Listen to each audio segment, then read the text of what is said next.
Hey everyone, just got done watching Shazam Fury of the Gods. And I just wanted to give you guys a little bit of a theater reaction or a theater review, out of the theater review, however you want to say it. I apologize in advance. I don't have the luxury of a professional mic with me, nor professional video. But I thought I should give you guys something right out the gate. So my memory is still fresh. Spoiler free.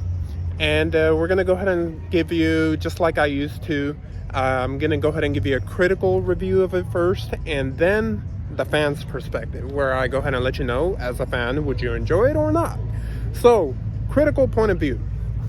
It suffers from the same thing the majority of the superhero movies have been suffering from lately, which is how general the plot is, how predictable the plot is. You know, the whole introduce the villain, and second act is just going to be all about some struggle, and third act is going to be followed by everyone just apparently overcoming everything bad, and then the big old CGI third act. So it does suffer from those things, and that's not to say there's not some good critical things about it either, right? So it does have great chemistry between the characters, at least in my opinion. That's a strong point in here. Zachary Levi and I forgot the kid's name, but he plays Billy Batson. I think they are naturally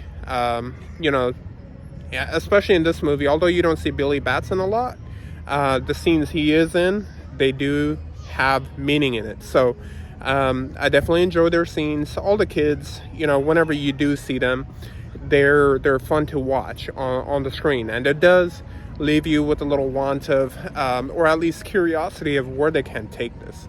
And we'll go a little bit more into spoilers during my spoiler review, and what I personally think of if this will be part of the new DCU or not.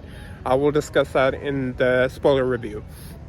Now, barring that, from a fan's perspective, I had a blast watching this movie. I watched it with my nephew. I watched it with some of my best friends, my sisters. My whole family was there, and we all really enjoyed it. When we're supposed to laugh, we all laughed. When we were supposed to be sad, it was a sad, everyone in my theater, they responded to everything that was happening, right? So as a fan, I was pleased with everything it had, and like I said, as a critical thing was that with the negatives it has of being so generic, I think this movie actually plays a comic book movie better than some of the most late comic book movies we've seen. What I mean by that is there's joy, there's a sense of urgency in there, and I know there's some pages that we'll go ahead and get to during the spoiler free that I'll address.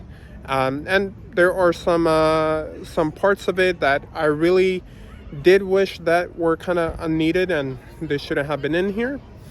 But at the same time, as a fan, I had a great time. And if I was to go ahead and give this a critical review, I would say this was about a 7 out of 10. A 6 or 7 out of 10. So not entirely bad. From a critical standpoint, could have been better in a lot of the places that we'll discuss later. But as a fan of the character, as a fan of comic book movies, as a fan of comic books in general, I will say this movie did its job of enjoying or making me enjoy the time I spent in here. It made me want more from these characters. It did well with the checklist they had. And as a fan, I would say I would give it about a 7 to, if I really wanted to push it, maybe an 8. But 7.5, let's just say that.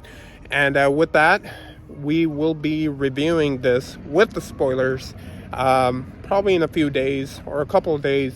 You guys will see it on the page. Hey, don't forget to subscribe. Leave a comment of what you liked about the movie or what you didn't.